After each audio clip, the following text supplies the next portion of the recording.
Já pararam para pensar que histórias com milhares de anos poderiam, na verdade, revelar os segredos mais profundos e talvez até desconfortáveis sobre o nosso mundo digital de hoje? Pois é, hoje a gente vai desvendar exatamente essa ligação. É uma viagem que vai fundo na nossa mente coletiva. Olha só que interessante. De um lado, o mundo antigo, né? Esculpido em pedra, cheio de mitos. Do outro, a nossa realidade, feita de pixels, focada em produtividade. Parecem dois planetas diferentes, mas o que conecta esses dois mundos, na verdade, está aqui dentro, na nossa cabeça. Para a gente começar a entender essa conexão, a gente precisa recorrer à psicanálise. E a primeira grande ideia é que mitos não são só historinhas de fantasia, sabe? Eles são, na verdade, espelhos superpotentes da nossa psique. É fundamental a gente entender isso aqui. Para a psicanálise, mito não é sinônimo de mentira. Muito pelo contrário, é uma narrativa que guarda verdades universais sobre o nosso desenvolvimento psicológico, sobre os conflitos que, no fundo, todo ser humano enfrenta.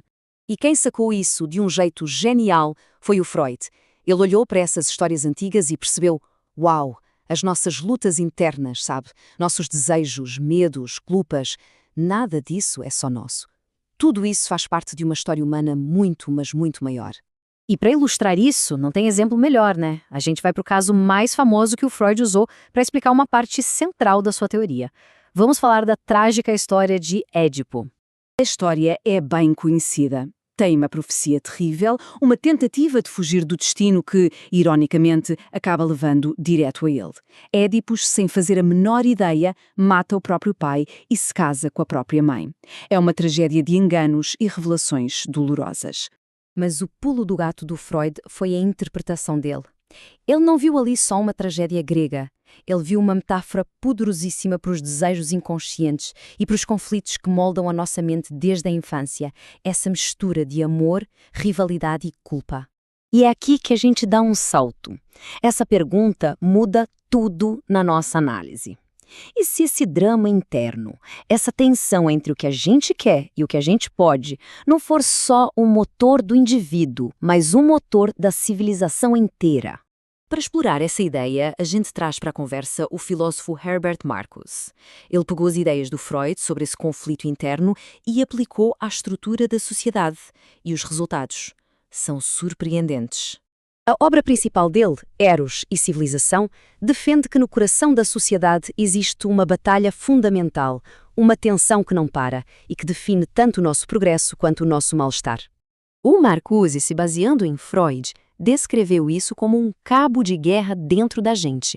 De um lado está o princípio de prazer, que é nosso impulso por satisfação imediata, nosso desejo puro, o que ele chama de Eros. E do outro lado, puxando com força, está o princípio de realidade, que são as regras da sociedade que exigem que a gente se controle, trabalhe e mantenha a ordem. Então, o ponto central é este. A tese do Marcuse é que, para a gente construir cidades, estradas, economias, a gente teve que reprimir os nossos instintos mais básicos. O progresso, segundo ele, tem um preço psicológico, e esse preço é a repressão. Mas é aqui que vem a grande virada na análise. Como é que essa repressão funciona hoje? Não numa era de escassez, onde lutar para sobreviver era regra, mas sim numa era de abundância. E é aqui que a coisa fica mais complexa e interessante. O Marcuse voltou a atenção dele para um novo tipo de sociedade que ele batizou de a sociedade afluente, um mundo onde a luta pela sobrevivência deu lugar a uma abundância de coisas, mas onde, paradoxalmente, o controle parece ser ainda mais forte. Essa citação do Marcuse é de arrepiar, né? Ele está dizendo que as mesmas ferramentas que poderiam nos libertar de vez, a tecnologia, a riqueza, são usadas justamente para nos manter na linha. A nossa capacidade de ter tudo serve para nos impedir de querer ser, de fato, livres. E como essa máquina funciona? Marcuse aponta as engrenagens. É o consumo sem fim de coisas que a gente não precisa. São produtos feitos para quebrar logo.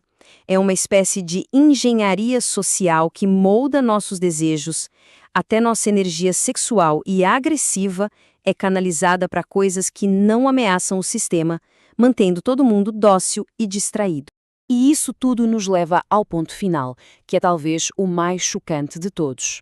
Nesse sistema novo, a própria ideia de liberdade pode ser, na verdade, a ferramenta de controle mais eficaz que existe.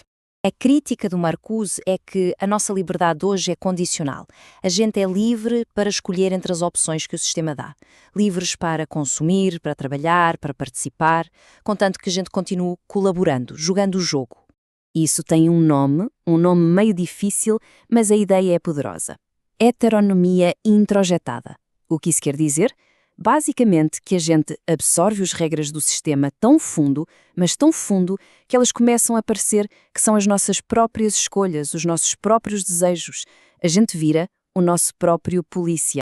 E é por isso que essa forma de repressão é tão genial e, ao mesmo tempo, tão perigosa. Porque, pensa bem, como se fala em libertação para alguém que já acredita de coração que é livre? O sistema torna a própria ideia de resistência obsoleta. E assim a gente fecha o ciclo, e a pergunta final volta para a nossa própria experiência. Ao refletir sobre essas estruturas invisíveis que moldam as nossas vidas, talvez a questão mais importante não seja se somos livres ou não, mas sim o que a verdadeira liberdade poderia significar. Uma pergunta que talvez fique ecoando por um bom tempo.